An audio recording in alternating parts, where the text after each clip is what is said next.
Welcome back to Appetite for the Outdoors, brought to you by Carolina Cooker. Today we're going to do one of my favorite dishes, catfish Couvillion. So we've got olive oil, butter, garlic onions, bell pepper, salt and pepper, and celery. And we're going to kind of brown these in to get the base of the stock going. So over medium-high heat, you want to get everything kind of going. Start with a tablespoon of olive oil and about a tablespoon of unsalted butter. We're going to give this a minute, let the butter kind of melt down before we start adding a bunch of our vegetable ingredients into it. Then we're going to go ahead and throw in, it's about half of a white onion diced, got 2 tablespoons of minced garlic, got 1 each red, yellow, and green bell pepper, and 2 stalks of celery. And you want to cook it to where it gets kind of translucent. You don't want to cook it to where it's too overcooked because you still have to cook the stock in with it.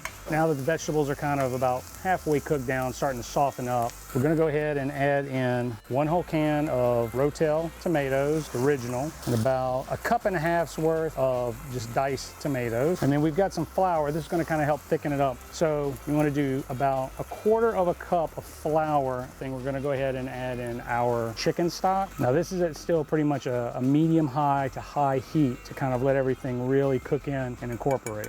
Now we're going to add in the herbs into this dish. So we've got some bay leaves, some fresh dill, and some rosemary. Now we're going to go ahead and turn the heat down, and we're going to go ahead and add in our catfish. We got about 1.5 pounds of catfish kind of cut into about 2 by 3 inch chunks. Mix this all in. Make sure everything's coated. Now we go ahead and salt and pepper. We're going to put the lid back on and let it cook for about 10 to 15 minutes and check it. Quick stir. We're going to finish this off with about 1/2 lemon. All right. And finish it off with a little bit of green onion on top. It's always great to catch wild game outside, but it's even better when you can incorporate it into a dish.